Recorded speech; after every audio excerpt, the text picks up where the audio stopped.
Welcome to this episode of the Rabbi Daniel Lapin Show, where I, your rabbi, dedicate myself solemnly to revealing how the world really works. Thank you very much for being part of the show, and thanks for all that you do in helping to promote it, helping to grow it, and that's good for everybody. The show is designed for happy warriors and for wannabe happy warriors in training, folks who are hoping to become happy warriors. That's who it's for. And this past week, like every week, happily, I receive lots and lots of letters. And yes, I do read every single one. And as many of you have discovered, I actually do respond to quite a few of them. Well, one of them this week I thought you might find as interesting as I did. And I'm going to leave out his name, okay, just because... well, you'll see there may be a sensitivity there, but when I say this show's designed for happy warriors, this guy is definitely a warrior, and he certainly sounds happy. So he says, "Hi, Rabbi. My name is blank. I'm named for the Bible character." Yeah, clearly. "I don't have a particular question, Rabbi. More, I just would like to give you some new pins for your map. I am a frogman in the Danish Navy. It's like your Coast Guard and Navy SEALs combined. I'm a member of a 6-man elite rapid response search and rescue team based in," and this is a very, very small town, not actually in Denmark, so I'm going to leave that out. Our team designation is, can I say that? No, I better not say that either. Our team designation refers to something in Norse mythology, and it's a frozen wasteland with no reprieve from ice and wind. We are known locally as the Knuckleheads. We winter here, but due to the difficult nature of our job here, we all return to our respective homes for summertime break. While we are working the radio in our garage cycles, the Rabbi Daniel Lapin podcast is on, so I know you like to know who is listening and where. I thought I would take a moment, since things are slowing down and we are anticipating going home, to tell you where that is and maybe add to your map if you can find us. And yes, I actually did find it. Our fearless leader's name is so-and-so, and he resides in Copenhagen, Denmark, working on earning medals and promotions. Our surgeon's name, each unit has a medical guy. Our surgeon's name is Benjamin Yasser, on loan from the Israel Defense Force for 7 years now, and he lives in Tel Aviv, Israel, where he does nothing but go to the beach and nightclubs as far as I can tell. Well, let's hope there's a bit more to his life than that. The next guy resides in so-and-so Sweden, where he teaches martial arts. Another guy is from Iceland originally. He resides there with Ghana, who is originally from Copenhagen, where they run a very unsuccessful commercial fishing venture in the summertime. Last year, they didn't make enough money to pay for the beer they drank. I live in Greenland, where I work on repairs for churches and houses in the summertime. I don't make any money, so I shouldn't mock my teammates. Blessings to all of you at the American Alliance of Jews and Christians from us knuckleheads. And there they are. They are very far north. And, it's just wonderful to know that we have listeners in such very interesting places. And we also had several letters from people in different countries in Africa. And I won't read them right now because I've got a lot that I feel the need to impart to you and work through with you. So spend a moment dwelling on your status as somebody who is not a tennis ball floating down the gutter of life, and somebody who is not somebody who wants to be massaged with warm butter, but a happy warrior. focused on your 5 Fs. And there really is not a single one of us has any excuse for ever being bored or ever not having anything to do, because the job of advancing your 5 Fs is so challenging that you literally have to be a warrior to be doing it all the time. And being a happy warrior makes it all a pleasure. We revel in the challenge. And so, family, right? Everybody has work to do with their family. Maybe you're not building a family. You haven't built a family yet. Or maybe so it's time to do that. What if you've built one and everyone's off on their own and now you're alone again? Well, that's a challenge in and of itself. That's a huge challenge. So you've raised a family and now you're by yourself. And sometimes it works out that you don't have a close connection with your family. So you've got to grapple with loneliness and you have to find a substitute family. That's right. It means you've got to find people into whose life you can bring advantage, benefit, goodness, and blessing. But wherever you are, how about if somebody hasn't started your family yet? All right. Well, I guess if you're below the age of 23, then it's acceptable. But ideally, under good conditions where you and your intended both know what you're doing and your foundation is firmly set and your feet are firmly on your foundation, marry early. Of course. I mean, why ever not? As long as there's a full understanding that you learn to love your spouse, but you don't marry someone because you're impassioned with them or you're infatuated with them or you're in love with them. You marry somebody, obviously, where there is an attraction, obviously, but the attraction complements a similarity of outlook, a shared commitment to the same system of values. Yeah, why would you put off marriage? It just makes so little sense. And that is, if it's something that you're not comfortable with or you don't know what I could possibly be referring to, write to me. Go to my website, let me know, and then I'll do a show on why marrying young is a huge advantage. But certainly, your family F is certainly something that everybody can be functioning on. Your finance F, well, I don't even have to spend any time talking about that. It's a given that you can improve your finances. Number 2, that you should.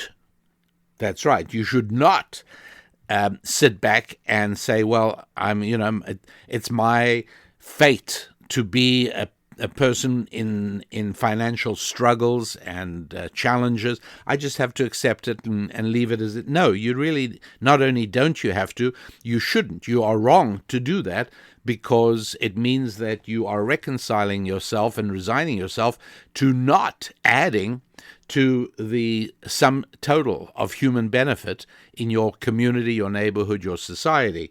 And so, yes, you should be trying to improve your finances. You can improve your finances. And again, we have certainly plenty material, at least for getting you started on that in our Holistic Warrior and our resources at the website, rabbidanielappin.com. Faith. As I've said before, atheism is not the result of a mind. It's not the result of thoughtfulness and of brain work. Atheism in general is a product of the will.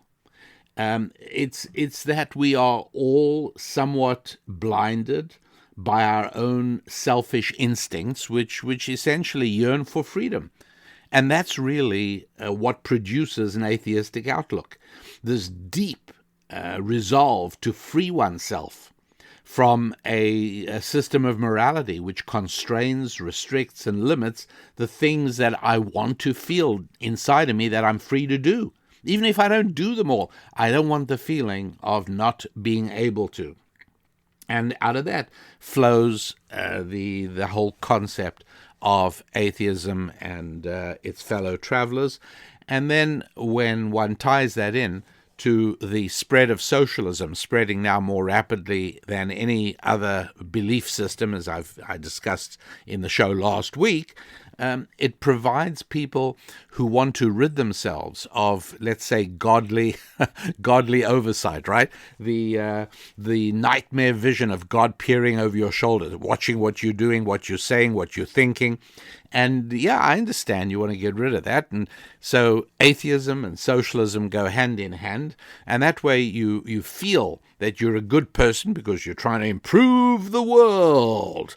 And you're doing it in a way that doesn't require you personally to accept any restraints whatsoever on your lively instincts and whatever they are. And so the hard thing to understand is that faith is an asset in much of what we do in life. Faith is obviously an asset in marriage. It's a big asset in the area of health, particularly mental health and tranquility, the ridding oneself of anxiety and depression. Faith's hugely important in those areas, and it's also very important in the financial area. And as I've mentioned many times, people sometimes say, well, I wish I could have faith. Or, somebody said to me, well, you're a man of faith, but... So I said, look, Dr. So-and-so, before we go any further, let's just deal with what you've just said. Okay? And I said to him, please don't think that I am a man of faith in the same way that I'm a man of baldness. These things just happen, I lost my hair, I found faith, maybe in the other order, maybe one has nothing to do with the other. No, it wasn't like that. I sought it out, and it was very challenging and very difficult. And so please don't dismiss me in a patronizing kind of way. You're a man of faith, because then we don't have anything to converse about. You have to understand that faith is something you work at, just like fitness is something you work at. Right? You don't suddenly have, look, you're lucky. I wish I was like you. I wish I was as fit as you. No, that you're not fit because it just happened. You're fit because you really work at it. And so family, finances, faith, and friendships, right? Who can't use another friend or 2 or 3 or 5 or 20? And there are ways to increase the number of friends you have in your life. This is a good thing to do. And again, sometimes people will say to me, I'm an introvert. I'm just not a people person, so I'm afraid, Rabbi Lappin, you're going to have to find another way to help me, because the advice of increasing the number of friends, that's not going to work. Yes, it will work, and you have to get out of that mindset.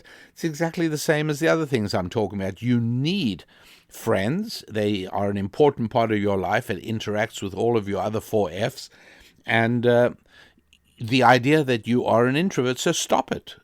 Just stop doing that and start devoting a certain amount of time every week to social, to friend nurturing. You just have to do that. Yes, I accept you're not naturally extroverted. You're not the life and soul of the party, but that's not what we're talking about. We're talking about making sure that your number of friends in your life goes up, not down. And that's normally what happens as time goes by. You lose touch with people. And yes, the friends you were friends with from grade school, that's wonderful. I mean, to be friends with somebody and, the years and 10 years go by, 20 years, 30 years go by, and you're still friends with people, that's wonderful. And not many people have it. Pardon me. It's certainly, if you travel as so many people do, you find yourself living in a different place from where you grew up. It's so easy to lose touch with these people, and one does. You can't retain and maintain friendships just with emails. It doesn't work. And that's one of the reasons that I have been such a critic of the governmental lockdown strategies of this year-long dem panic that we've been seeing so much of already. And I've been a critic because it's all very well that epidemiologists say you have to isolate and lock down and mask your face and have nothing to do with other people. They can say what they like. They are specialists. The mistake was that President Trump, unfortunately, followed that, and I'm not sure he had much of a choice the way the mood was going, but he followed it, and certainly at the present time, and I'm recording this in the spring of 2021, Governor Harris is certainly maintaining that, and foolishly criticizing, and more than criticizing, castigating governors of states that are loosening up the lockdown mandates, Florida, Texas, Louisiana, Mississippi, a few others, and President Harris is attacking them and criticizing them, and obviously I think she's wrong. The fact is that people do need social contact, and the price of this is yet to be paid. And in one area alone, interestingly enough, there has been a dramatic impact on America's fertility rate. Now, people joked at the beginning, well, we're going to be locked down at home and people are going to spend time with their spouses and, well, we'll just see, there's going to be a birth boom. No, there isn't.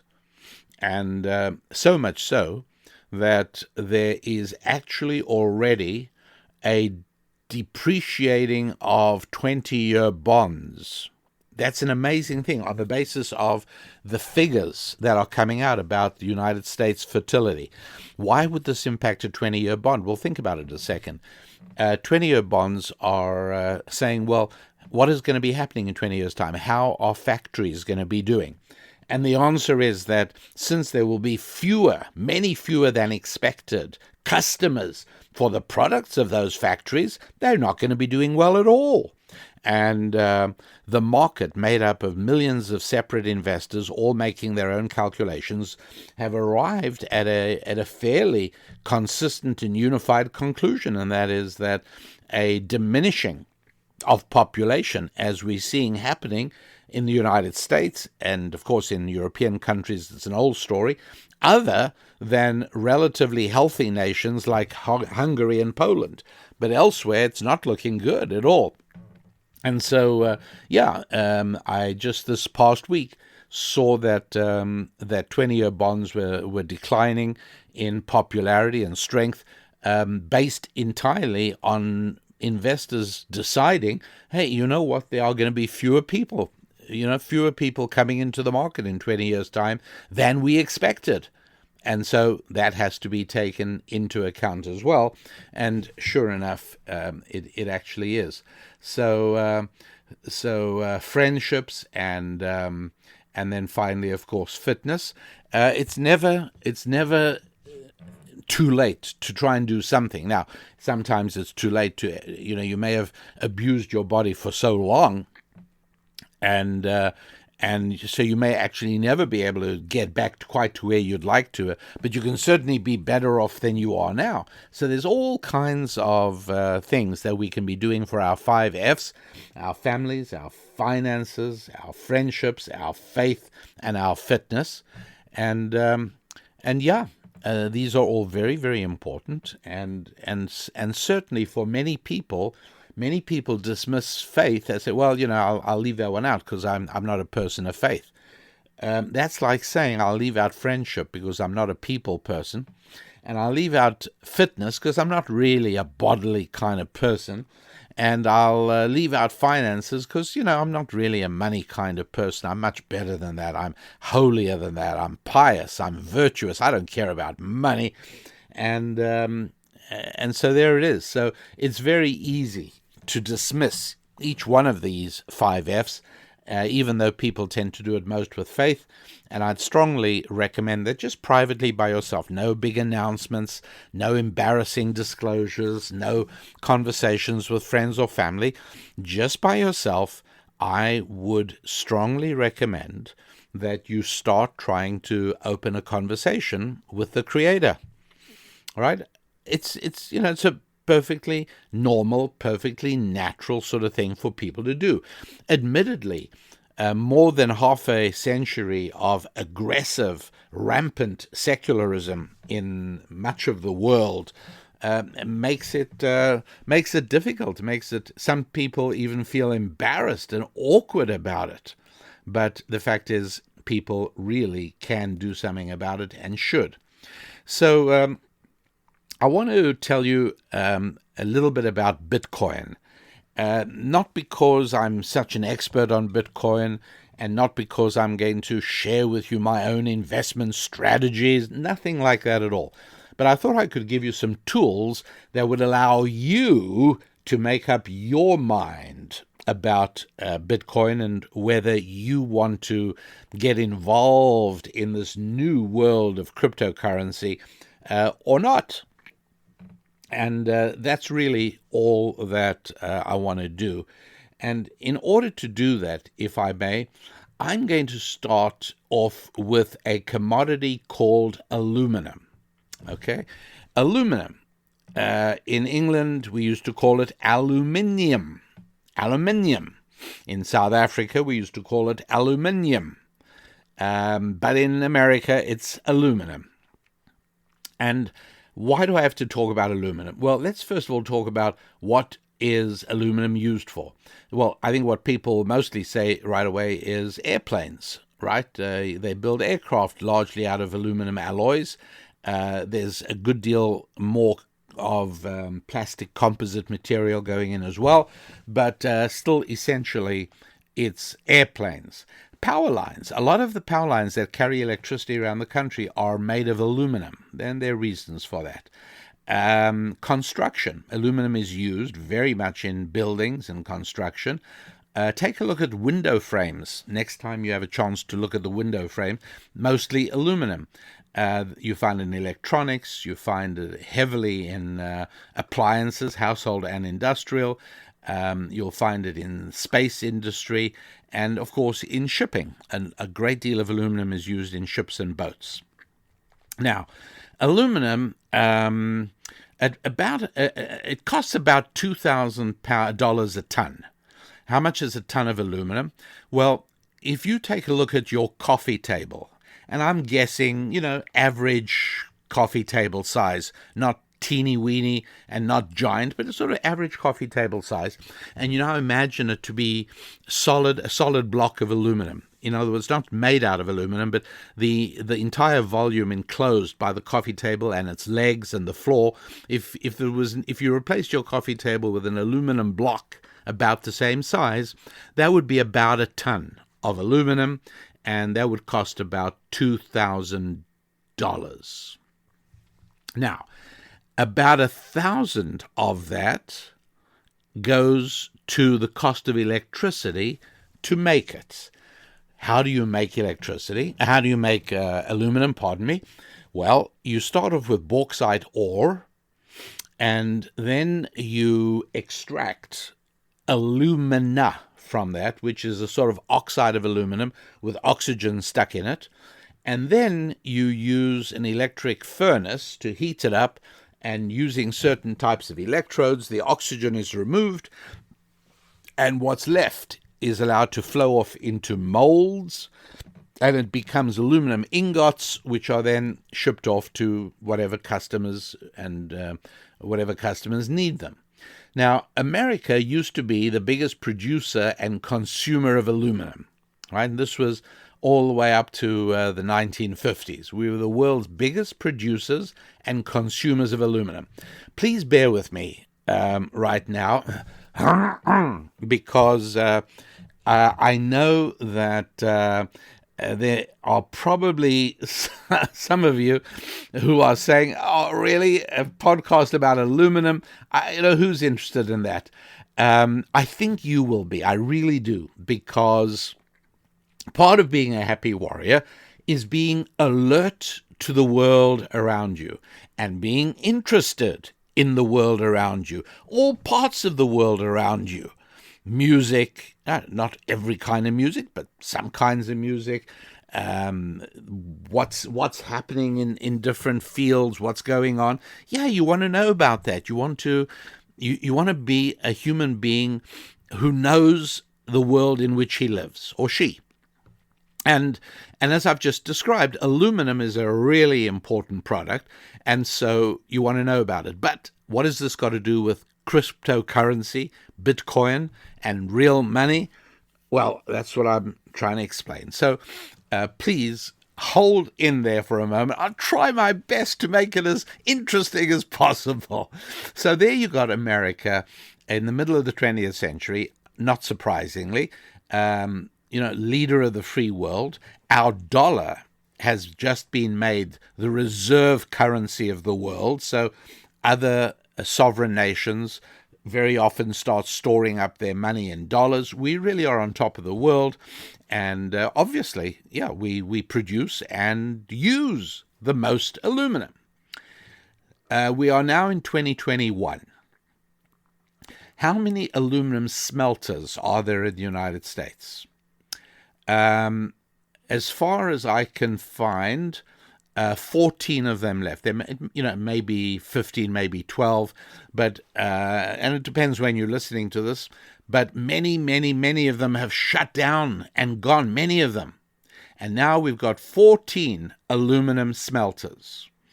The average production of American smelters is 250,000 tons a year. So 250,000 blocks of aluminum, about the size I described, and we got 14 of them. Now, why am I stressing the number 14? Well, because I want to tell you how many China has. Remember how many we have now? Come on, 14. I told you that already. 14 in America. You want to know how many China has? China has 120 aluminum smelters. Their average production is double the United States. Theirs is 500,000 tons a year. So America has 14, each one producing on average 250,000 tons, 250,000, and China has 120, 8 or 9 times as many smelters as America, and each one produces on an average 500,000 tons. It's quite something, is it not? So Russia, by the way, produces 3 times the amount of aluminum that America does. So this is not good news for the United States of America. In terms of a real indicator, people say, you listen to politicians, America's best days are yet ahead. That's what politicians. Now, it would be nice if that were true, and it would be nice if they could give us something optimistic to go on. It would be nice if they could tell me why it doesn't matter that China is producing double the amount of, considerably more than double. They have 8 or 9 times the number of smelters, each one producing double the amount that the Americas does on average. And so I'd love a politician to tell me, that doesn't matter. No, it actually does matter. And now it starts getting, remember, I said it's going to get interesting. It is going to get interesting now. And that is that, it turns out if you look at the world, different countries, production of aluminum, it turns out that America makes about a quarter of the amount of aluminum every year that Russia makes, and a whole lot less than China makes. And who are our neighbors? In other words, what other countries produce about the same amount of aluminum as America? Norway and Iceland. That's right, Norway and Iceland. What? Iceland is a big producer of aluminum? Yes. And I wonder if you know why. I should play 20 seconds of music here to give you an opportunity to think, just for a half a moment, why? Why would a tiny country like Iceland be producing so much aluminum? What are they doing with it? Well, I'll give you a clue. They're shipping it out.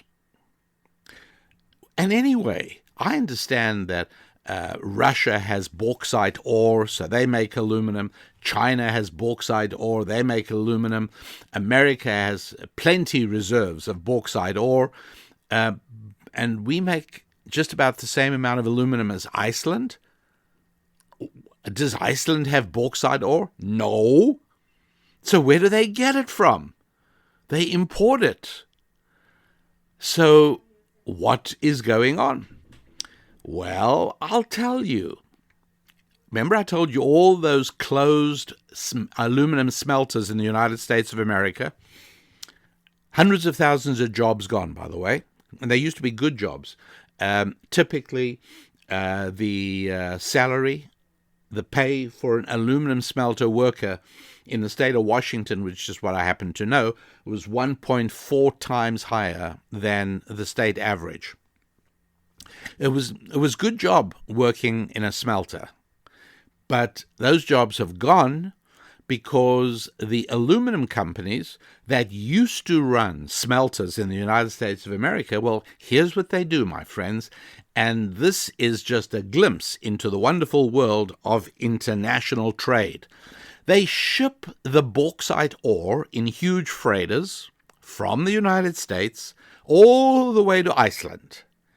And then in Iceland, there are big factories that are smelters, and they smelt the bauxite ore and the alumina, and they cast aluminum ingots, and then guess what? They ship those back. So why would all this be going on? And you are probably beginning to gain a little glimpse of insight into why it pays to ship bauxite all the way to Iceland and then to ship the finished aluminum all the way back so factories in America can have aluminum, rather than manufacturing the aluminum in the United States of America. What's the explanation for that? Well, the explanation for that is the cost of electricity. Again, you know that I go back to early 1960s, right? For convenience, I say 1962, but you can say 63, you can say 61. There are a lot of things that happened around that period, and that was the point at which America's star began to sink in the heavens instead of to continue rising as it had been doing for so many years. Now, going back to 1962, the cost of electricity in California was 2 cents a kilowatt hour. Now, I would like to, again, if I'm not presuming too much, and I know, look, Susan Lappin tells me when you start getting technical, you're going to lose the women. Is she right about that? Or do I simply have a higher opinion of my lady listeners than Susan does? Is that possible, or is she right? She says as soon as you get technical, your lady listeners turn off. And I would be truly dismayed. I would be dismal. I would be disappointed. I would be depressed to believe and to know that when I talk about kilowatt hours of electricity, lady listeners, turn off this podcast. I can't accept that. But again, if it's true, I need to know that, right? Because I cherish my listenership, each and every one of you. I love hearing from you. And if indeed, when I discuss technical topics, you lady listeners roll your eyes, shrug your shoulders, and go and do something else, please tell me, won't you? Just go to the website at rabbidaniellapin.com. And there's, like on every website, there's an About Us. And you go to the About Us, and then in the About Us, you can write Contact Us. And then you click on that, and you get to write me a note, and I'll get it, and I'll get a chance to see it. And I will try and answer if that's at all possible. Well, I will answer if it's possible. I will always try to. And while you're there, by the way, you might also want to make sure that you have become a happy warrior. How do you become a happy warrior? You just ask for my free ebook called The Holistic You. It's a very, very important concept. I started touching on it at the start of this show today, and I explain it a lot more, which is how each of your 5 Fs interacts with the others, and that we have to work on all of them at the same time, in exactly the same way that when we want to maintain our car, we have to maintain the tires and the engine and the ignition system and the braking system and the steering system and the suspension system. You can't simply say, you know what, I'm not that interested in electricity, so I'm not going to pay attention to my car's electrical system. And you know what, I'm not crazy about transmission, so I'm not going to worry about it. It doesn't work like that, because the car is a wonderful machine of separate systems, all of which work in interface with one another. Well, that's what your life is. That's what your life is like. Think about it. Your family, your finances, your friendships, your faith, your fitness. These are all important parts of your life. And it doesn't work to say, you know what, right now I'm under financial stress. All I can think about is finances, so I'm not paying attention to the fitness area. I'm not paying attention to the faith area. It doesn't work that way. And if you become a happy warrior by asking for my free ebook, The Holistic You, you will begin to get a clearer sense of how every aspect ties together. And so I now am going to talk about a kilowatt. The basic unit is a watt. 1,000 of them is a kilowatt. And it's mostly what we talk about. What's a kilowatt? A kilowatt is a measure of how fat the electrical pipe is running to any particular appliance you have. That's the best, although the electrical cord is always the same. I think this gives you a good way of picturing what wattage is. So if you read on that heater you have, okay, folks in the southern hemisphere, you'll be looking at your air conditioner.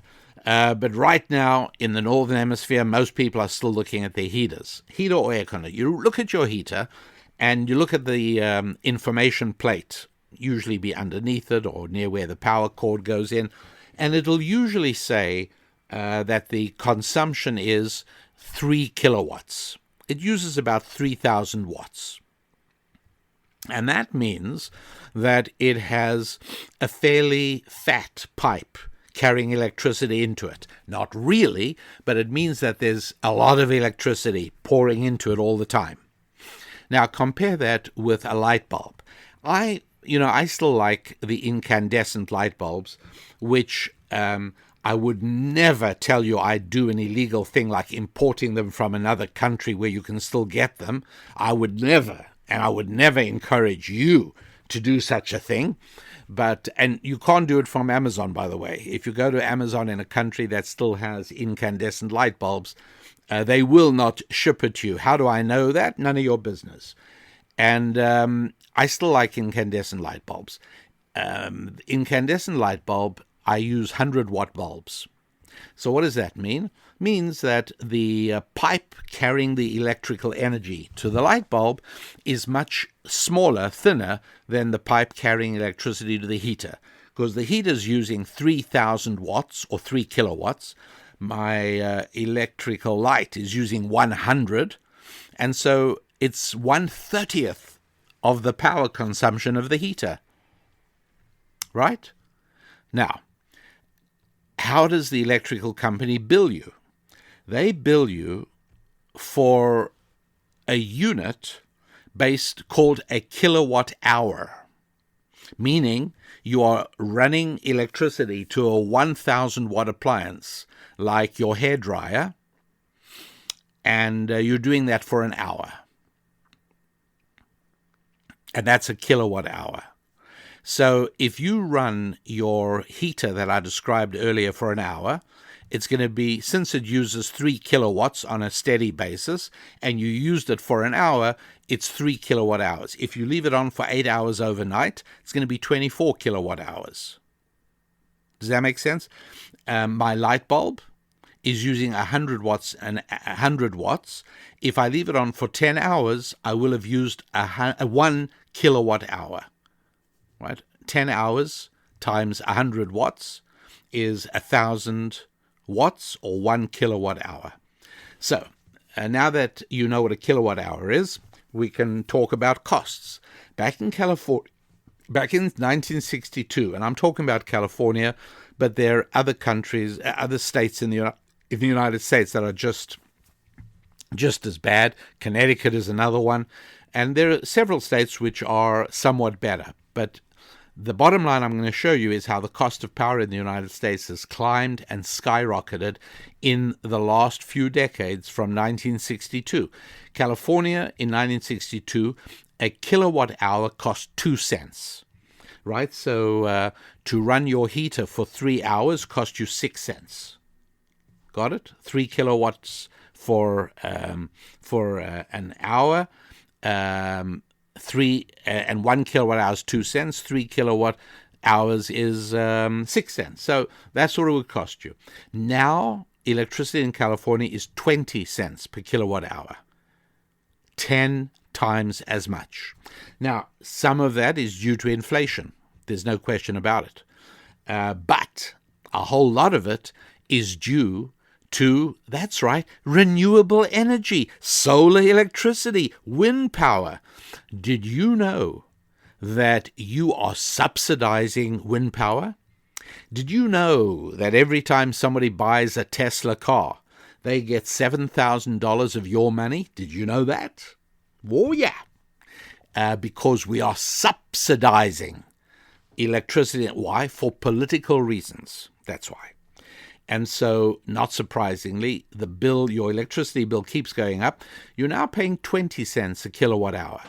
So that little heater you put on while you're on your computer trying to get some work done, and you put on a heater for a few hours, well, it's 3 kilowatts, and you leave it on for 3 hours. So that's, let's call it 10 kilowatts, and it's 20 cents a kilowatt hour. So that's going to be $2. Cost you $2 to keep the heater on in your little room while you were working for 3 hours, or 4 hours, or whatever it was. So all of that should be clear, right? So you use your heater for 1 hour, it's 60 cents in California. Now, in certain states, Louisiana, Arkansas, Washington, those are the 3 lowest states for the cost of electricity in the country. It is 8 cents a kilowatt hour. So 2.5 times more in California than in Washington, Arkansas, and Louisiana. And Why is it lower? And I'm not going to go into Louisiana and Arkansas because I don't know them as well as I know the state of Washington. But in the state of Washington, why is electricity only 8 cents a kilowatt hour? By the way, it used to be 1 cent going back. Less than, it used to be less than a cent. But it's now 8 cents, which compared to California is still not too bad. And the reason is because of two names, Grand Coulee and Bonneville. Those are two huge hydroelectric dams built in the late 30s. They started up in about 1939, 1940. And they start churning out huge amounts of electricity. Well, guess what the next thing that happens is? Well, Aluminum Corporation of America, Alcoa. Oh, when I was telling you uses of aluminum, I never even told you aluminum foil for cooking in your kitchen. And I mean, it's an absolute staple, right? For me, whatever I need to bake, if Susan isn't home, I slap it in aluminum foil, stick it in the oven, 400 degrees. That's my go-to number. I don't even know what different numbers are used for different things. I don't even know how to find out. And so if I'm baking a potato, which I'm fond of doing, into aluminum foil, into the oven, 400 degrees, and that's it. And now I don't wrap it in aluminum foil. I put it on aluminum foil. I don't wrap it because the aluminum foil keeps in the moisture, and I like the baked potato to sort of pop open, to become dry. And all right, I think enough of this. And so in Washington, there's all this great power coming out of the electricity, coming out of Grand Coulee Dam and Bonneville Dam. By the way, if you live in the state of Washington, or you pass through, or you're traveling and you have the opportunity, I would go out of my way to see the Grand Coulee Dam if you possibly can. It's sort of off the beaten track, so not, the Hoover Dam near Las Vegas, people go to Vegas, they go to Hoover Dam, it's only a few minutes drive. Grand Coulee's a little harder, but it's well worth it. And while you're there, you can stop in and visit Idaho as well. It's not so far. And you can have a really nice trip. These are my travel suggestions for this. Weather's getting nicer now. You can get on the road. And so the aluminum, remember I told you that aluminum costs about $2,000 for that coffee table of yours, $2,000 a ton. About $1,000 of that, about half of it, is the cost of electricity. So, not surprisingly, aluminum smelters started setting up in Washington because they were able to use the power very economically, the power from Grand Coulee and Bonneville, and so aluminum got manufactured there. And obviously with Boeing aircraft based in Seattle, having the aluminum around the corner didn't hurt. So all in all, this was all very good for the state of Washington. Everything was great. And then the price of electricity started climbing. It started climbing because of regulation and taxation and inflation. And the cost of electricity very high indeed, and climbing still. Well, it didn't take long for the aluminum manufacturers to realize they got to get out of California. They got to get out of Washington, even though it's less than in other states, but there was a better solution. What's the better solution? Well, the electricity is so expensive, and you need so much of it to make aluminum, that the aluminum companies said, simple, let's ship the bauxite ore to places where the power is cheap, and then we'll make the aluminum, and then we'll ship it back again. Now, Iceland has a lot of electricity, much more than they need. Why? Well, it's a small little country. That's why they don't need much. Why? But why they got so much electricity? Hydro, they got melting glaciers. And not having been as foolishly handicapped by environmental regulation in Iceland, they built the dams. And California and Washington are demolishing the dams. So Iceland has a lot of surplus electricity. And so aluminum smelters went to Iceland and said, how much will you sell us electricity for? and Iceland named a ridiculously low figure, and aluminum manufacturers locked in a long-term contract, and they built their smelters in Iceland. And that, ladies and gentlemen, is how it works. Now, remember I told you that America has 14 aluminum smelters, but China has 120 of them.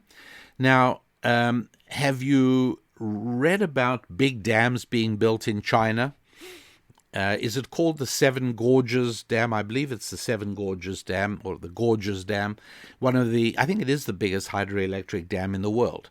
Where's it located? Well, funnily enough, not too far from where China's deposits of bauxite are. Are you beginning to see the picture? And so that hydroelectric power, very economically produced, is now going to power 120 different aluminum smelters located nearby, and they're going to be turning out hundreds of thousands of tons of aluminum that will continue driving the Chinese economic miracle. So China needs aluminum, right? They're building a navy, they're building an air force, there's rapid industrialization. They're probably using as much aluminum as they can make, and I wouldn't be surprised if they're building even more smelters. But so Chinese aluminum is made very economically, and Icelandic aluminum is made very economically. See? So it's really... It explains this weird sight. If you had the ability to watch shipping movements, and it's fascinating to do that, by the way. There are websites that let you do it, and you'll see ships of bauxite ore traveling to Iceland, emptying them, and then coming back filled up with ingots of cast aluminum. It's incredible. It's really, really amazing to watch. So that is what is happening. About 5% of all electricity generated in the United States still goes to making aluminum. It's a very, very heavy on power use. In a way, you could look at an aluminum ingot and call it stored electricity. Now, it's not a battery because you can't pull it out. But you could look at an aluminum ingot, or if you decide to get a solid aluminum coffee table because you feel like owning a ton of aluminum, you could look at that aluminum and say, well, that aluminum represents a whole lot of electricity, because the component bauxite ore is responsible for half the cost, and the component electricity is responsible for the other half of the cost. I'm putting that a bit clumsily, I'm sorry. I don't mean to. But what I am trying to paint a picture for you of is just how much electricity is represented in that bar of aluminum. Okay, so that's why I said you could sort of think about it as cost electricity, stored up electricity. Not that you can get it out again, but that bar of aluminum represents a huge amount of electricity that was used in its production. All right, now the reason I'm going to tell you all of that is because I'm going to shock you, I think, when I tell you how much electricity it costs to mine bitcoins. Mine bitcoins out of the ground? No, this is just a word they use. They picked up on the word mining because, you mine for gold out of the ground, and now we're going to mine for Bitcoin. So, but what I want to show you now, and I really want you to understand this and get a very clear picture of it, is that in the same way that a bar of aluminum represents a huge infusion of electricity, I want you to know that a Bitcoin represents similarly a huge infusion of electricity. Okay? Now, I know that this is all very, very strange, but we're going to get it right. And please hang in here with me just a little bit longer while we try and nail this down. So now I'm going to tell you about Bitcoin, but in order to be able to tell you about Bitcoin, I got to tell you about money in general. And those of you who have already studied money with me, you've studied your F of finance. Perhaps you've read my book, Thou Shalt Prosper, The 10 Commandments for Making Money. Perhaps you've read my other book, Business Secrets from the Bible. You might well have taken my 10-part audio course, The Financial Prosperity Collection. And if you don't know about that, do me a favor, obviously, and do you a favor, even more importantly, by going to my website at rabbidaniellapin.com and go to the store section, look up Financial Prosperity Collection, read about it, and then, for heaven's sake, if you're in the situation of knowing that you could be doing better financially than you are, knowing that this is one of the F's that needs work in your life, please make the investment. Just go ahead and do it, would you? Just do it and move onwards, move upwards. I'm here to help you, and in so doing, as part of the wonderful world of divinely ordered economic exchange, you help me and I help you, and we are both happier for it at the end of the day.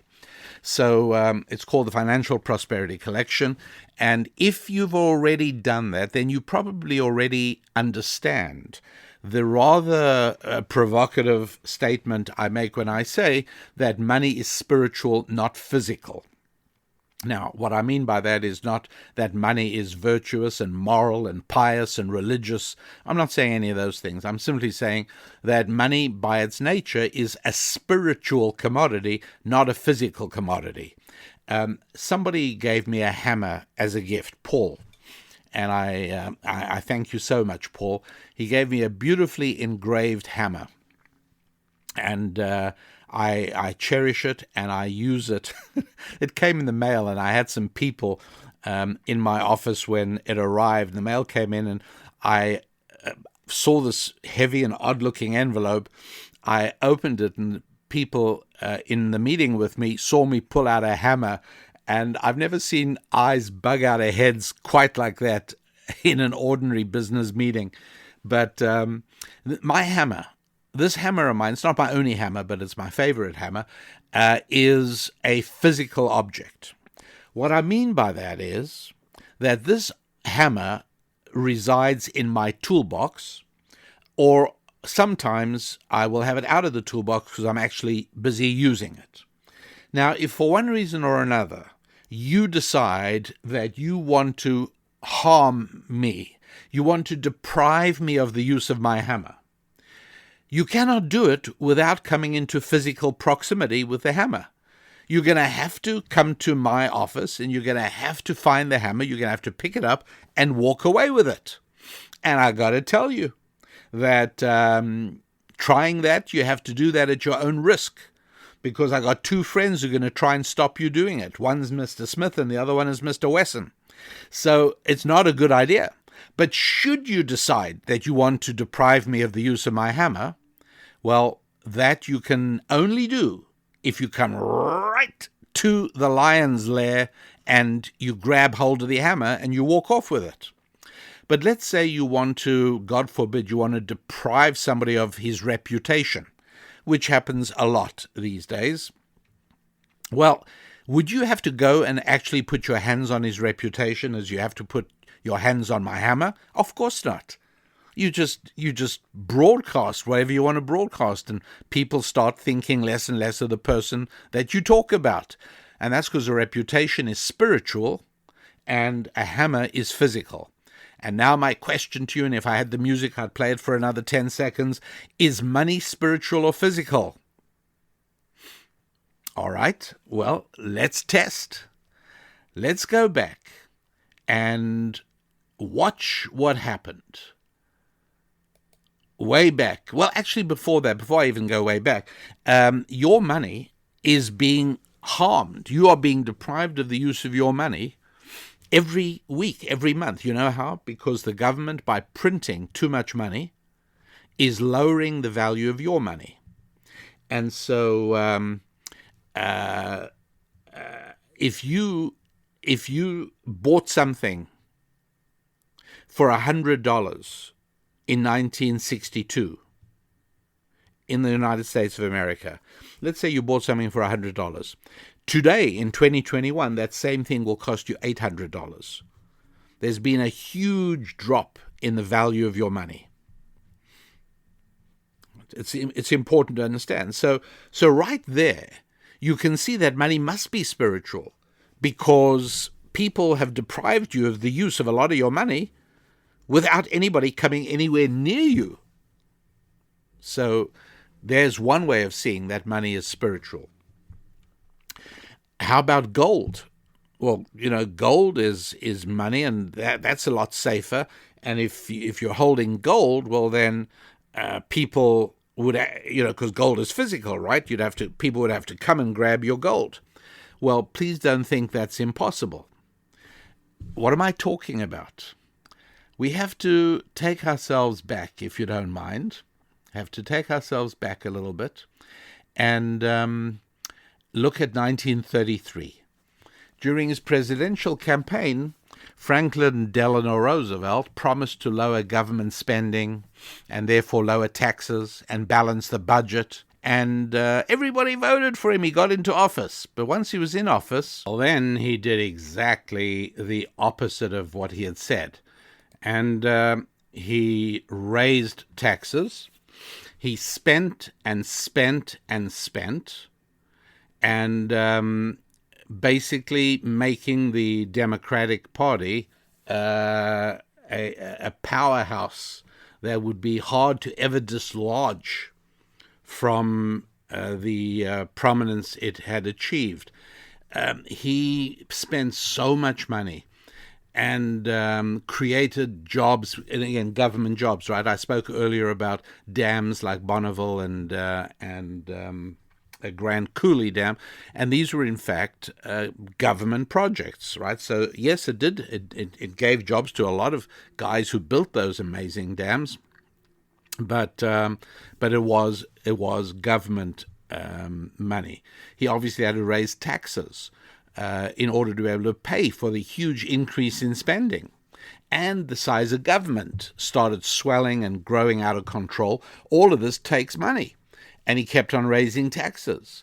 And this was meant to stimulate the economy, and everything was going to move out of the depths of the economic depression that had begun with the 1929 stock market crash. And remember, this is only a few years later, right? We're talking about late 1933, beginning in 1934. So talking about, 3, 4, 5 years from the depression. It was very, very much still a real thing. And so he realized that he needed more money than could be gained by taxes. The taxes were as bad as they could get. And how do you get more money? The answer is simple. You print it. And it's very immoral and very, very wrong, because every time you print more money than has been warranted by the economic creativity of the people using that money, you are lowering the value of every single dollar bill. Remember, I told you about money being spiritual, and one of the proofs is that it can be taken from you without anybody coming into your house or going into your safety deposit box or touching your wallet. They can still take your money. That's right, just by printing more of it, because it is a spiritual thing. So back to Franklin Delano Roosevelt, 1934. He's spending like a drunken sailor, trying to get more money from taxes, and eventually realizes he's got to print more money. There's a problem. Back in 1914, the Federal Reserve Act was created, which limited the amount of money that could be printed by the government. And because there has been a general deterioration in public morality, Back in 1914, there were politicians who responsibly, I want to almost call them statesmen, who responsibly said, let's make sure that future governments cannot print as much as they want, because the temptation for a government to just print money is so strong, it's almost irresistible. So we'll help them. We'll make it illegal. The way we'll do that is we'll pass this law, 1914, that every single currency, all Federal Reserve notes, which is just another word for paper currency, has to be backed by 40% gold that is owned by the federal government. So what this means is that for every dollar printed, the government needed 40 cents worth of gold stored in Fort Knox. And if they were going to print more money, they needed to have more gold in reserve. Now, this is a far cry from 100% gold, right, where you could exchange your dollar bill for gold, but that was long gone already. At this point, they locked it at 40%. This meant that that once Roosevelt had printed as much money as he could on this 40% rule, in other words, all the gold owned by the federal government was now accounted for by the dollars that were printed. And so what does he do now? He does away with that act and eliminates it. That's all. So now he's no longer restricted in the amount of money he can print. Prints the money, people very quickly sense the drop in the value of the dollar, and they start keeping their assets in gold. And up till that point, you could keep your gold in the bank, right? You could keep so much in currency, so much in gold form. People were rushing to the bank and withdrawing their gold because they said, this is not good. We want gold. We don't want currency. And they were converting as much of their currency as they could into gold because they knew that the gold would hold its value better than what the President Roosevelt was doing to the currency. And so, by the way, there are pictures of this period you can find, and sometimes they are mislabeled as people trying to get their money out of the bank because of a rush on the money and loss of confidence in the money. It's actually, they are actually in line because of gold. What part of gold? Well, let me tell you. He was worried that people were trying to keep their money in gold.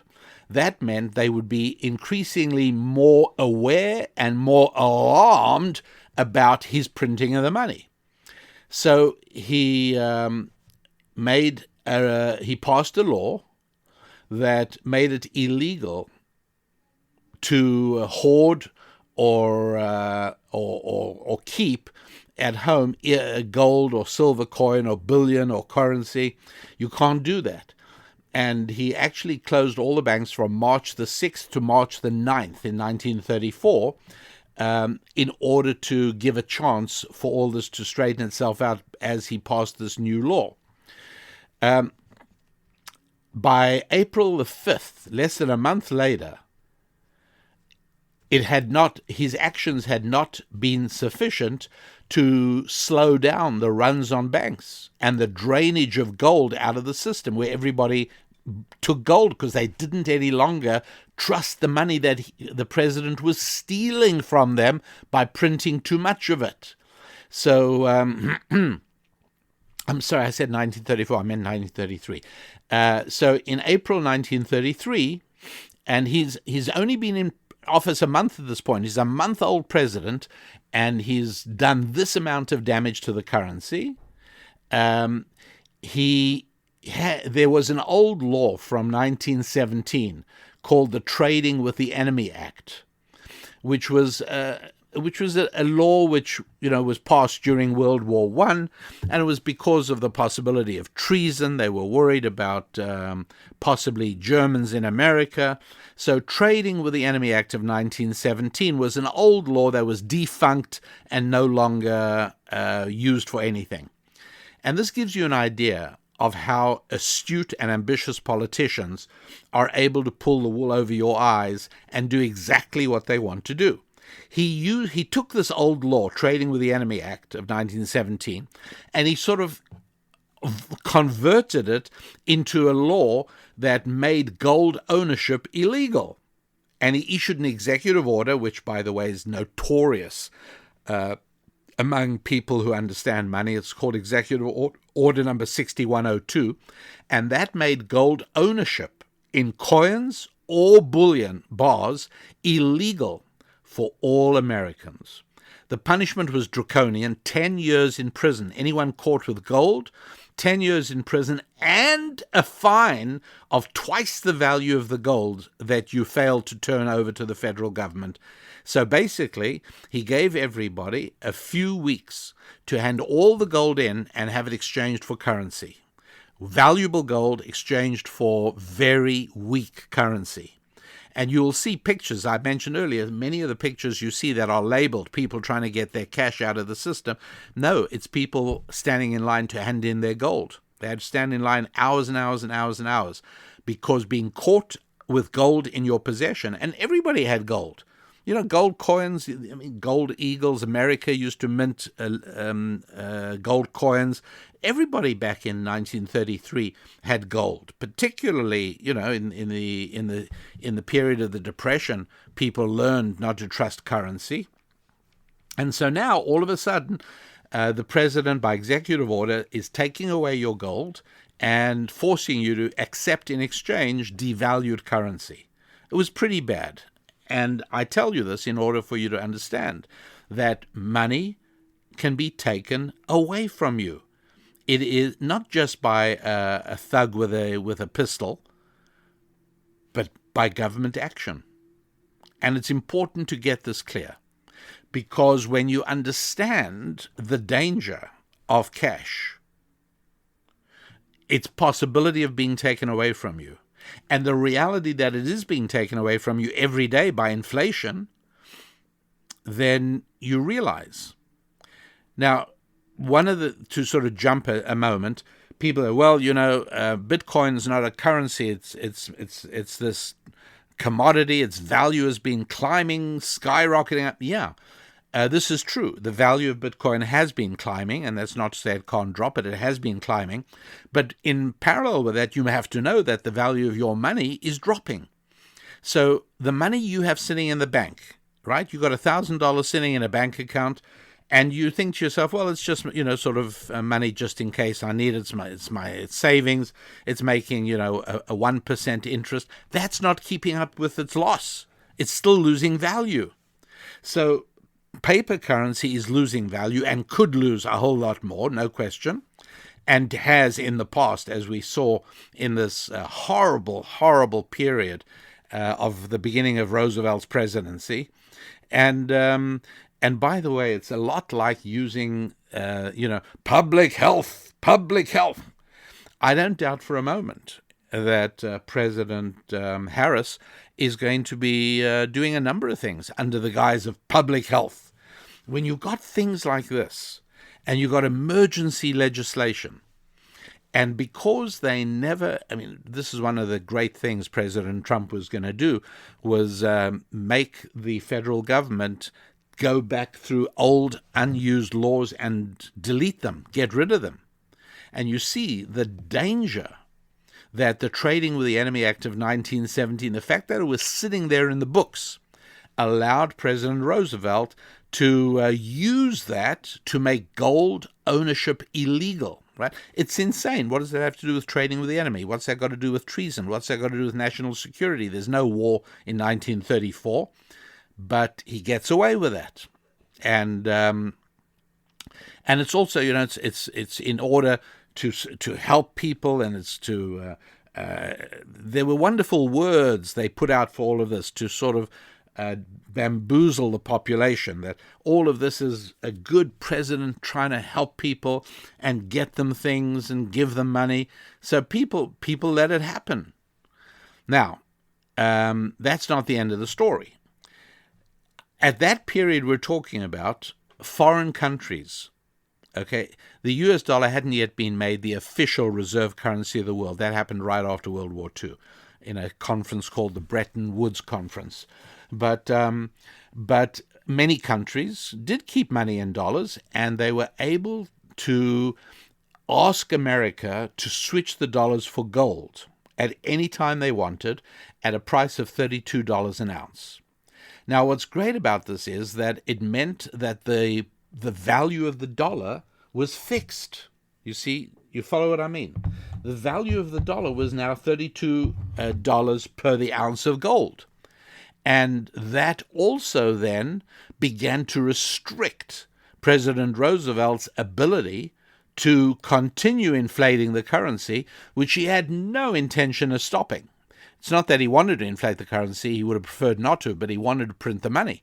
Basically, he wanted limitless money, and by making more and more and more people dependent upon the government, he was going to make sure that they would vote for him always.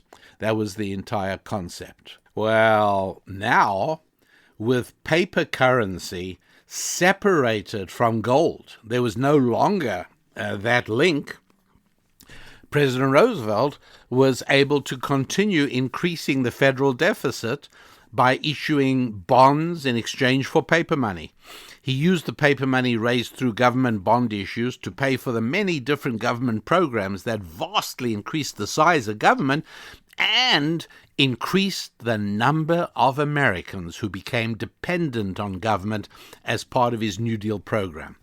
This was not only disastrous for the country, my friends, but it was disastrous for every one of those people who took the bait and willingly surrendered their freedom to become government dependents. And that was all part of what he and his minions were planning to do. Well, his hope of ending the Great Depression, that didn't quite materialize because of what he had done to the money. The stock market collapsed by about 90% in 1937. Unemployment soared. It was a huge mess. Now, what happened was that time went by, and the country, successive governments still wanted even more ability to print currency and devalue the currency in that way. And as we started printing more and more and more money, foreign countries who were using the dollar as a reserve currency by 1945, they suddenly started noticing 15, 20 years later, by 1971, because of realizing that the value of the dollar is being dramatically undermined. Obviously, countries that are holding billions of dollars as part of their reserves in our dollar currency, they think to themselves, we don't need this. The value of our money is dropping every day. So they all started standing in line to America and saying, hey, you know what? We'd rather have our reserves in gold than currency. Huge problem. Gold starts to pour out of the government stockpile. And meanwhile, the government's deficit keeps going up. And the federal budget keeps going up. There's also a very bad trade imbalance with other countries. Basically, America is in serious decline at this point. And so finally, and this is a Republican president, my friend, so please, be aware. It's 9 p.m. on August the 15th, 1971. That night, President Nixon gets on television and talks to America, and he's saying that he was taking the dollar off the gold standard. And that meant that now not only couldn't people own gold, not only was there no linkage between the value of a dollar and the price of an ounce of gold, but other countries had to accept, in the same way as American citizens had no choice but to accept what we call the fiat money, the paper money from the United States Mint. Other countries had no choice either. And so what Roosevelt did for citizens, Nixon did for other sovereign nations, and that was it. And now, with nobody owning gold, people didn't even have a sense of how bad the inflation was. See, if you actually own some gold and you look at the gold price and you watch that the cost of gold is going up and up and up in your dollars, not so much in Deutschmarks, not so much in German currency, not so much in Japanese currency, but in American currency, the price of gold is going up. Well, there's another way of looking at that, right? That the price of gold is gold, it is what it is, and the value of the dollar is dropping so much that it takes more of them to buy the same amount of gold. Well, when people don't own gold, they're much less conscious of that process. And so it suited the government to not have people gold aware. Finally, 6 years later, it was about 1977, President Gerald Ford restored the legality of ownership of gold. But of course, the gold standard itself lost forever. So as a result of that, the deficits continued to mount every year, and the debt continued to go up. So I'll tell you what the debt is now. And the trouble with it is the number is so meaningless. The number is so huge that it's hard to even comprehend it. The national debt is now $28 trillion. So again, just to clarify what a trillion is, right? We all know what $1 million is. Now, if you took 1,000 million, that becomes a billion. And if you took 1,000 billion, that becomes a trillion. So that's what a trillion is. A billion. That's right. No, it's not a billion. A million is 6 zeros. A billion is 9 zeros. And a trillion is 12 zeros. Yes, it's a million. That's right. Not a million billion. It's a million, MM. It's a million. So it's a million piles of $1 million. That's $1 trillion. And we got 28. And you know how big the number of million is, right? It's 1,000 thousands. So we're talking about a lot of money. That's the debt. How to put it in terms that we can all understand? Let's say that if it had to be paid off, tomorrow, the government would be knocking on your door asking you for about $250,000. That's right. That's your share of it. Who's going to have to pay it off? Well, your children, somebody. It's going to have to happen. It's not going to magically disappear. The reason it's not going to magically disappear is because it's too big compared to the gross domestic product of the country. It's never been this size. Now, if you want to know what the real debt is, 28 trillion is the official debt. What is the real debt in the United States? Probably closer to, I'd say, more than 100 trillion. What's that made up of? Federal obligations to Social Security, Medicare, pension liabilities, all kinds of guaranteed figures that the federal government is guaranteed and will end up paying. Why do I say that?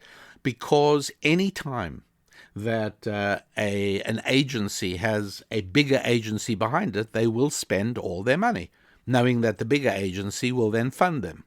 If you've ever heard the rule that agencies spend all their money before the end of the budget year because otherwise they'll get less next year, this is how it works. So 28 trillion is unthinkable enough.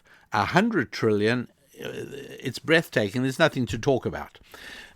28 trillion, if you added the total economies of China, Japan, Germany, and India, right? If I asked you what are the biggest economies in the world, wouldn't you have said China, Japan, Germany, and India? Well, 28 trillion is bigger than those economies. So it's much bigger, right? And so you realize that our gross domestic product, which is what would be required to pay it back, well, it's dwarfed. The debt is too big. How about let's looking at it from the point of view of interest? How much is the interest today? Okay. The interest on the debt is $800 million a day. 800, so it's nearly $1 billion a day. So that means about $300 billion a year is needed just to service the debt. Look, any of you who have mistakenly and horribly let your credit card balances rise, and especially in tough times, people do it, right? It's you put it on your credit card. It's better than losing something bigger. So your credit card debt balance rises, and then you suddenly discover that so much of your income has to go every month to paying minimum payments, just the minimum debt, just the interest, that you can't manage. You get stifled. It's terrible. Well, that's where we are now.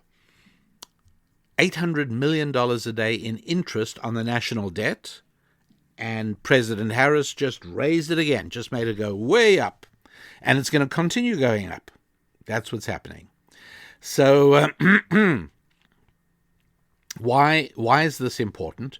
Because if you have a real understanding of what the danger of currency is and of cash is, then you I think, can start seeing the value, or you can start seeing something like Bitcoin as a little bit more real, a little bit something that you say to yourself, is Bitcoin really risky? I mean, is it a real danger to take paper money and put it into Bitcoin? Well, once I explain the basics of paper money, so you really have a chance now to ask yourself, what are you doing with your money? And are you aware of how much it's losing every year, significantly, right? It's literally like taking a certain amount of money and tearing it up and flushing it down the toilet. That's the equivalent of owning currency, of owning cash. So, obviously you have to do something with it. Stocks, investments, all of these things are things you have to consider and think about. But Bitcoin may be one of those things. Maybe.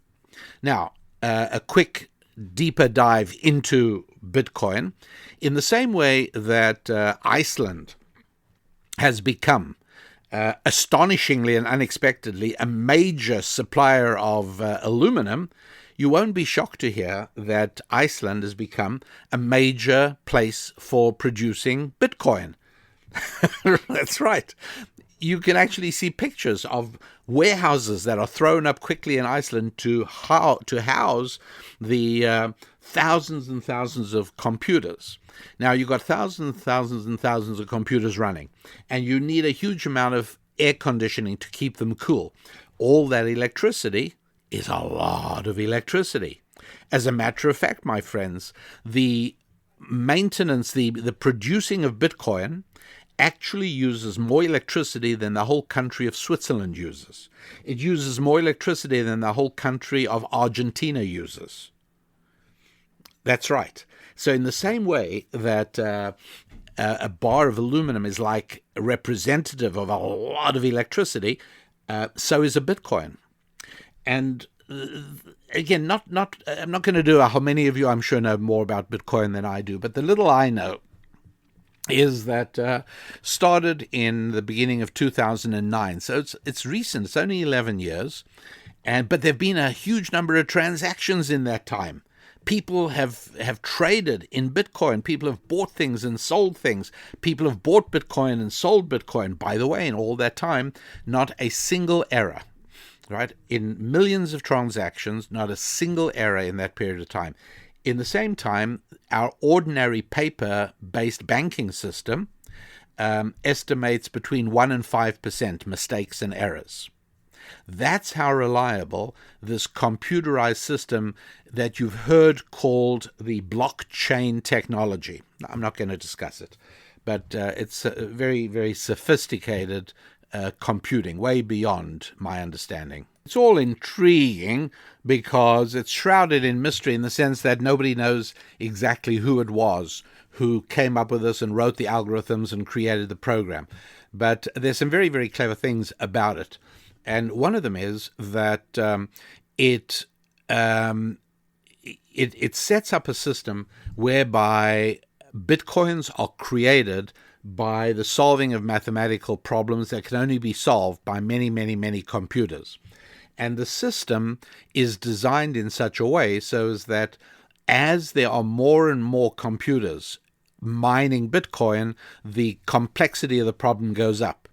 And so a Bitcoin is produced roughly every 10 minutes on average. Sometimes a little more, sometimes a little less, but the number of computers involved will vary, but the results won't, which is the problems will be solved. So Bitcoins come into existence about every 10 minutes, something like that. And you might say, well, then, what's going to happen to the value? The thing is, the number of Bitcoins is capped at 21 million Bitcoins, and that'll be another few years before that's reached. At that point, does the value of it climb even higher because of scarcity? Or who knows, by that time, people may be off it or onto something else. There's another cryptocurrency, Ethereum, which doesn't have an upper limit. So who's right? Which is the better way to go? I don't know the answer to that, but it needs some thinking about, and I haven't given it the time to analyze it carefully, but I know the principles by means of which to do this analysis, and now I think so do you. And that way you will be able to figure out for your own interests what's best for you. Although it's so new, it's 12 years old, Bitcoin is long past the point where Johnny sitting in his mother's basement with his computer is churning out Bitcoin. Long past that point. Nobody can do that anymore. The level of power needed is beyond the reach of any person. What you can do is you can pool up with a whole lot of other people, and you can sort of form a Bitcoin mining syndicate. You can do that, but again, the power constraints are huge, power requirements are huge. Also the equipment, the idea of using your own computer's central processing unit, the CPU, forget about it, long gone. Then for a long period, much stronger processors found in graphic processing cards were used, and that served for a little while. But now it's gone to application-specific circuitry, where computers are built for no purpose other than mining Bitcoin, and they are located because the electricity is such a huge factor, just like for aluminum. They are situated in places where the electricity is cheap, Iceland being notable among it. So Iceland has these huge computer centers where tens of thousands of computers are whirring away and the cooling fans are whirring away. People who've been there say it sounds like standing next to an airplane engine running.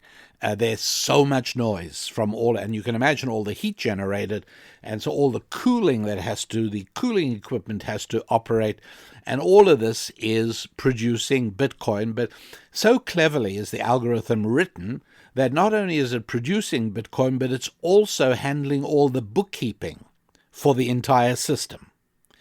And so problems in ordinary currency, like counterfeiting, right? You try and deal with it by having the Secret Service prosecute people who counterfeit. Banks try and solve the problem of people using a check twice, by just keeping very accurate records.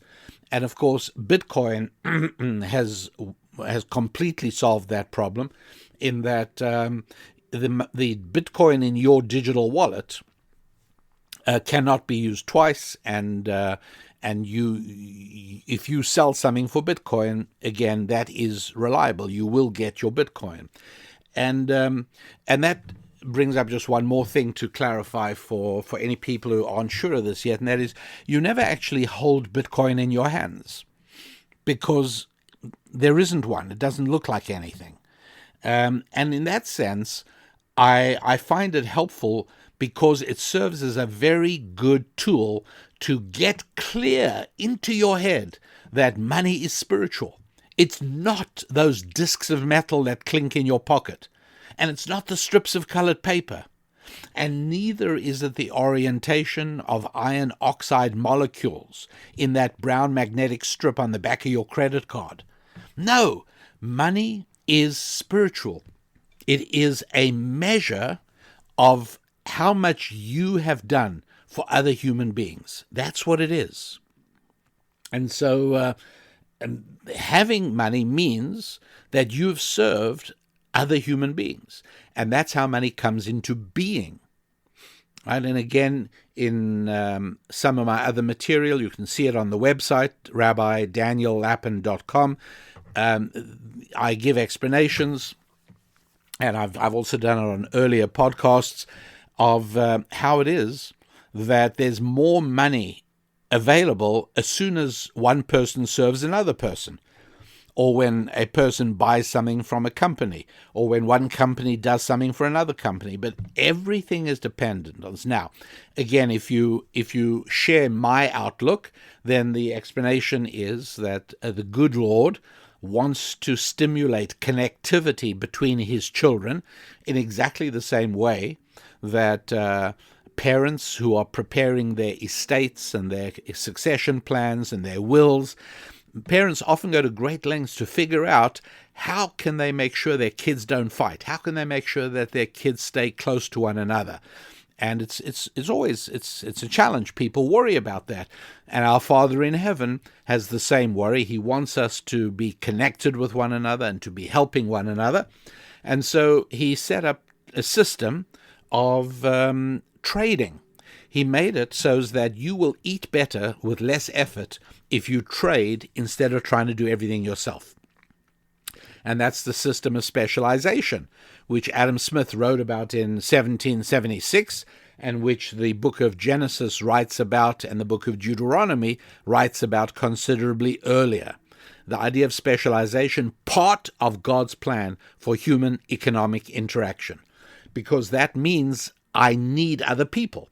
If I'm a subsistence farmer and I grow my own wheat and grind my own flour and bake my own bread and wear my own animal skins, and I don't need anybody else, and I don't need anyone else, and I not only don't interact with any other people, but I view all other people as a nuisance, as a blot on the landscape. But if I specialize, then everything's different. And that is, I now pray for the welfare of the company that makes the shoes I like, because I want them to stay in business. And I pray for the welfare of the market that I shop at, because I want them to make enough of a profit to stay in business, because I like shopping there. And so it is that we all need one another, and we all benefit from trading with one another, and we all eat better with less effort as a result of trading. And so by taking care of one another, by trying to supply what our neighbors and other people that we share the marketplace with, by trying to supply the things they need, as a result of that, we're able to get everything we need. And this is the miracle of trade. And so the beauty of money is that makes it possible. And that's why it is that, again, part of God's plan for human economic interaction involved currency. It involved a way of transferring value to make sure that if that barter, the huge limitation of barter is that I have to want what you have to give exactly at the same time that you want what I have to give. It's very unlikely. It's very tough to barter like that. And so currency makes it possible in a beautiful way. And currency has these requirements that it's got to be, you've got to be able to use it. People have to be willing to accept it, and that's a huge thing. And that's why it is that it's all a question of trust. When the world was trusting the United States dollar, it was easy to ask everybody to make this the reserve currency because everybody trusted it. But now it's evident that not only do other nations not trust the US dollar, but even US citizens do not trust the US dollar, and neither should they. And so will widespread trust continue to grow in cryptocurrency in general and Bitcoin in particular? That is one of the questions you have to ask yourself. And if the answer is yes, then indeed this actually does become a currency. And it wouldn't be the only time that currencies were created without government.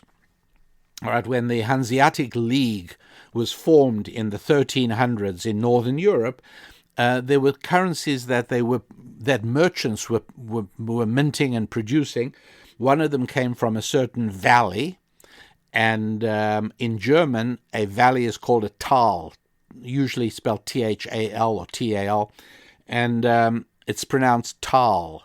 Now, linguistically, there's very little difference in sound between a T and a D. So much so that you need to have very good sound equipment to know whether a speaker is speaking into a microphone and saying T or T. The sounds come so close together.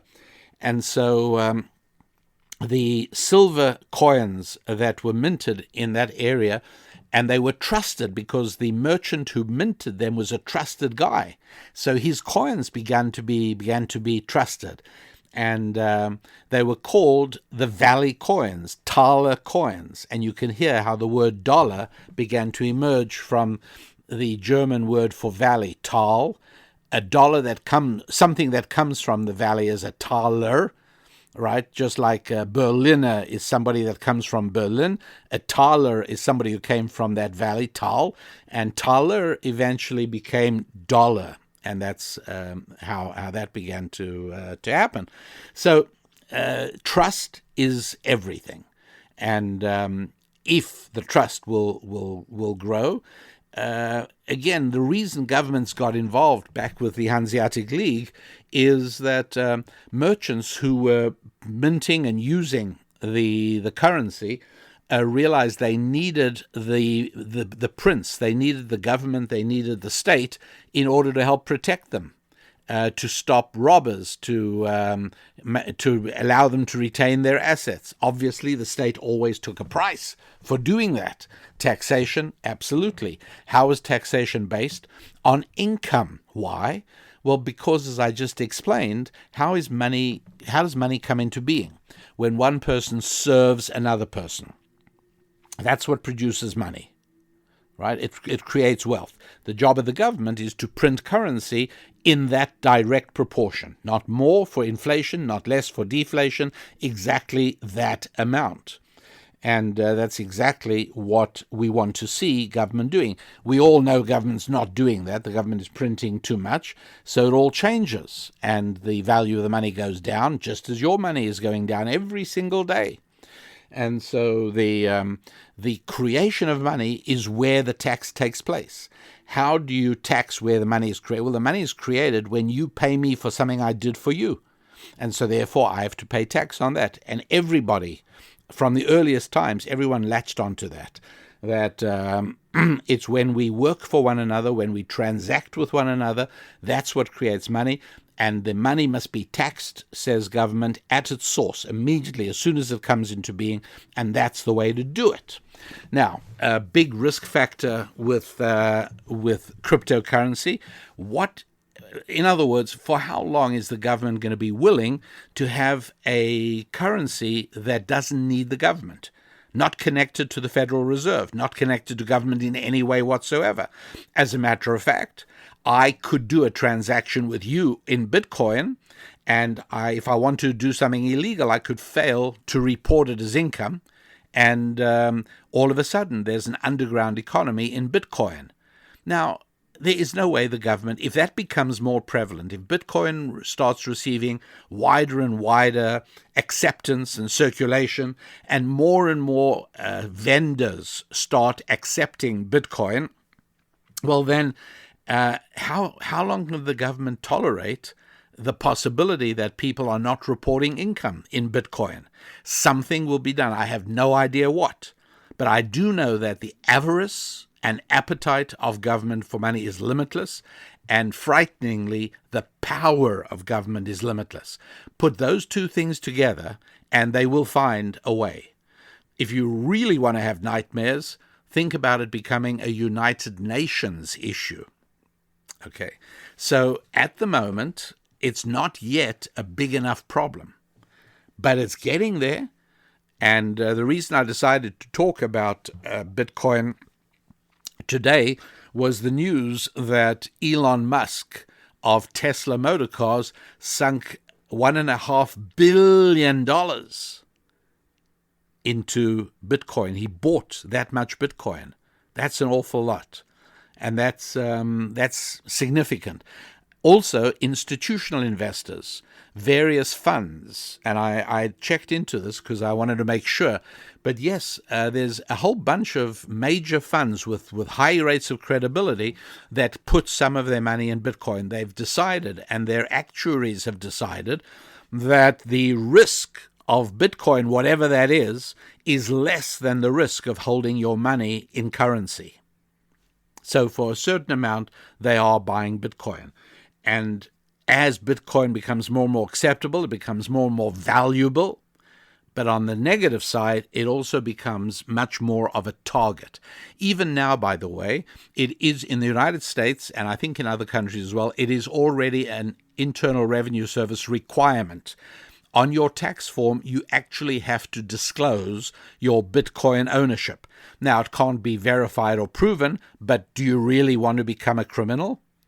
In talking of criminals, a criminal in West Germany was arrested, and they are trying to make him disgorge his assets, which are all in Bitcoin. And the only way to get them is with his password, which he refuses to relinquish. And that is it. And that's, again, a risk, by the way. There are people who've lost money because they've forgotten or lost their Bitcoin password, their digital wallet password.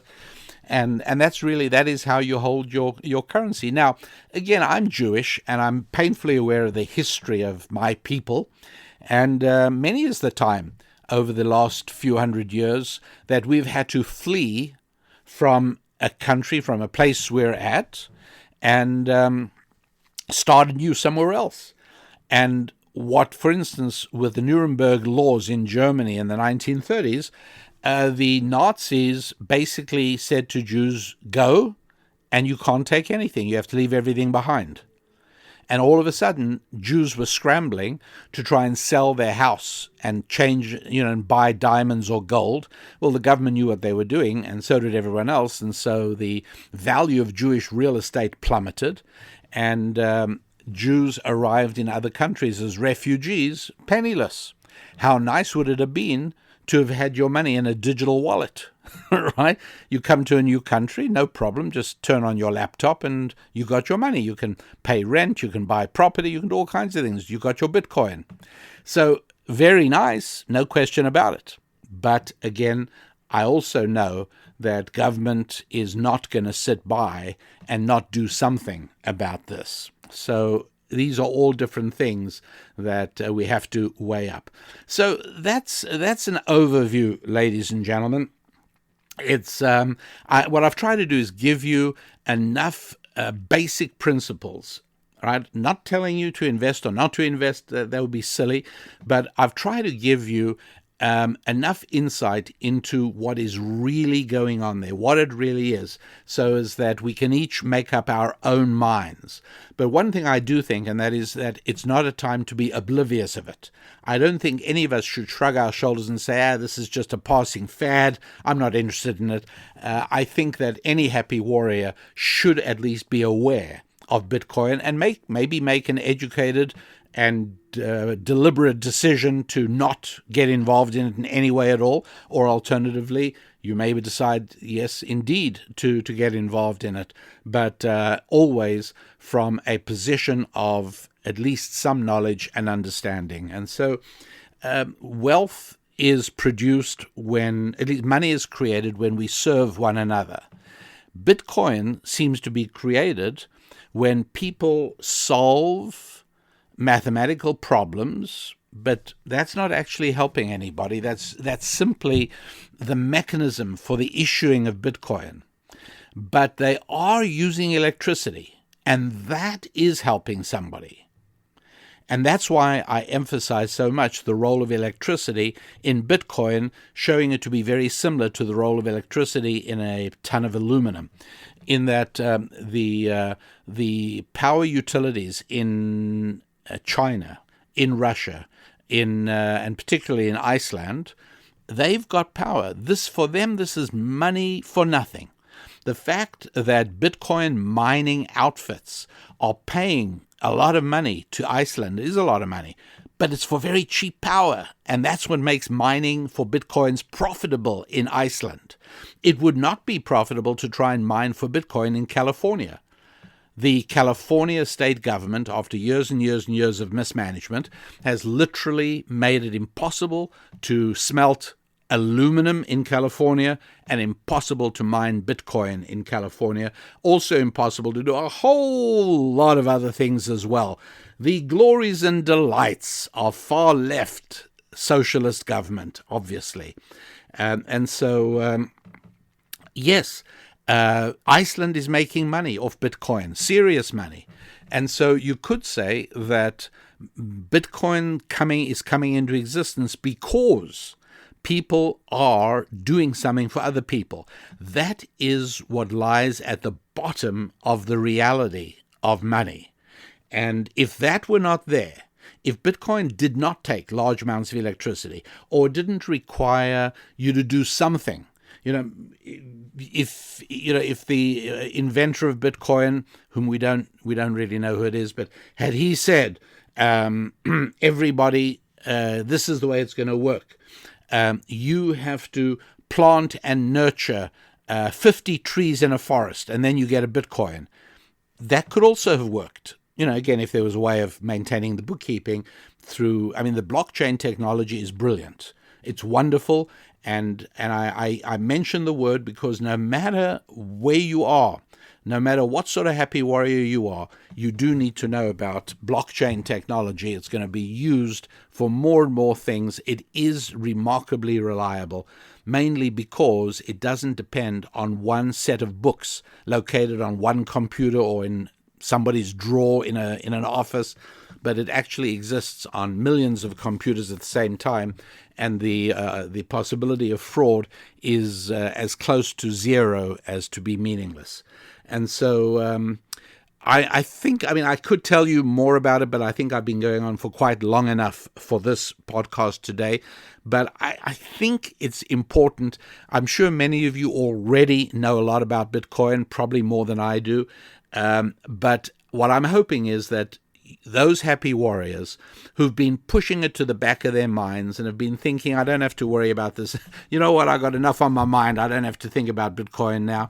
I'm hoping that for you, it is at least a little bit of I wouldn't say an alarm bell, but let's say a reminder to start learning a little bit more, getting a handle on it, and then at least making a deliberate decision. Yes, I want to put $50 a month into Bitcoin or, whatever it is. Or I don't, but at least I make a decision. Bitcoin is not part of my world for the next 12 months, whatever it is. So it's all at rabbidaniellapin.com. And I want to urge you, I want to make sure that, and there's no reason why, if you are a happy warrior, that you do not yet have access to the Happy Warriors website. It's wehappywarriors.com. But you can also just go to the regular rabbidaniellapin.com website. And if you just go ahead and get yourself a free copy of my book, it's an ebook. You'll download it right away. It's fabulous. The Holistic You. The Holistic You. That's the name of the book. And you'll see it easily. If you just go to rabbidaniellapin.com, even if you're going there to send me a letter, you'll also be able to see that you can download the ebook, and that way we are able to move forward in the 5 F's, which I really believe is hugely important. Right now, it's so easy to become swept up in the politics in the United States of America and in some other countries, and to become beset by anxiety and worry about what is President Harris going to next be doing, and for how long are they going to try and preserve the damn panic and to try and keep people locked down and to keep the economy suppressed. There's so many big and disturbing and worrying things that are battling for primacy in your mind that it's really helpful to stop and say, wait a moment. All of those things are surplus. All of those worries and all of those anxieties are secondary to my 5 Fs. The 5 Fs come first. That's what I got to focus on. So why don't I just make sure that I'm taking care of my family and my finance and my friendships and my faith and my fitness? So all of that at rabbidaniellapin.com. There is also, by the way, a charming video program that you can get. It's done by Susan Lapin, very informally. This is Susan at her natural self. She has none of the British repressiveness and awkwardness that's a part of my heritage. She just goes into the kitchen and shows you how to make special Sabbath bread called challah, walks you through it, and we've actually seen a few photographs now from people who've sent pictures of the challah they have baked following Susan's directions. And I can tell you that not only does it fill the house with an absolutely marvelous smell while that challah bread is baking, but when you bite into it, there's really quite nothing, is there, that's quite like homemade bread, and special Sabbath bread is particularly good. So you will find a video on the rabbidaniellapin.com that will show you exactly how to do it. It's quite entertaining as well. You certainly see a side of Susan that you don't ordinarily see when she's on the television show of Ancient Jewish Wisdom. By the way, we got some very charming letters lately. I did one of the TV shows we did lately on the B-52 bomber. Again, it's just a fascinating story. This is a bomber designed in the United States to win World War II, and believe it or not, it still is an integral part of the United States Air Force. And I spoke about how much I'd like to try and visit. I'd love to go inside a B-52, and I thought it's not possible, but I've received several letters from people who've given me information on where and how I could actually get into a B-52, and I am absolutely going to figure out how to do it once I am able to get out and drive a few places, hopefully in the next few months. Now, before I finish for today, there's one really important announcement I have to make. A number of years ago, I wrote a book called America's Real War. An Orthodox Jewish rabbi insists that Judeo-Christian values are vital for this nation's survival. And it turns out that I must have been divinely inspired, because the book is more relevant today than it was when I wrote it. And it's been out of print for a number of years, but because of its relevance, and because so many people have been asking me what is really going on in the United States of America, why is socialism being driven to such an extent by so many people of Jewish ancestry? Why is it that the struggle in America in reality is not, as the left would have us believe, between people with black skin and white skin, or between people with more money and people with less money, or between men and women?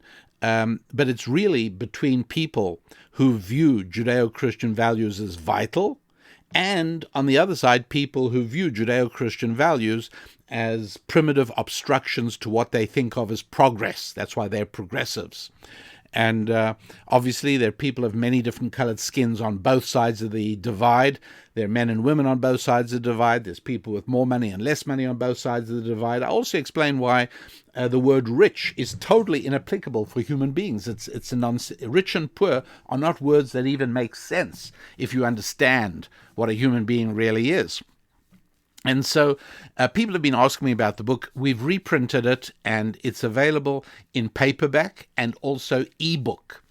And it's on special sale right now at our website. So I really want you to be aware of that.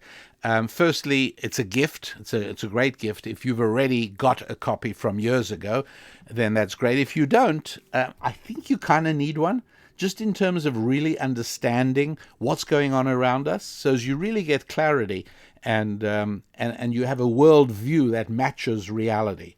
So America's Real War, you can buy it in an ebook download, or you can have it in paperback. And here's the thing that's interesting. We have finally worked out a system with Amazon to offer this book, print on demand, directly to several international stores. So now you can actually get America's Real War in paperback from Amazon stores Canada, United Kingdom, France, Spain, Italy, Germany, and Japan. And we've got listeners. Some of you listening right now are in Canada, United Kingdom, France, Spain, Italy, Germany, and Japan. Well, guess what? You can go to the Amazon of your country and order America's Real War right there. At any rate, go to our site, go to the website I always give you, which is rabbidaniellapin.com, because you will find there direct, if you go to the page of America's Real War, the page of that book in the store, you will find we have the direct links to those international stores, so that even if you are in different countries, you should be able to get yourself a copy of America's Real War.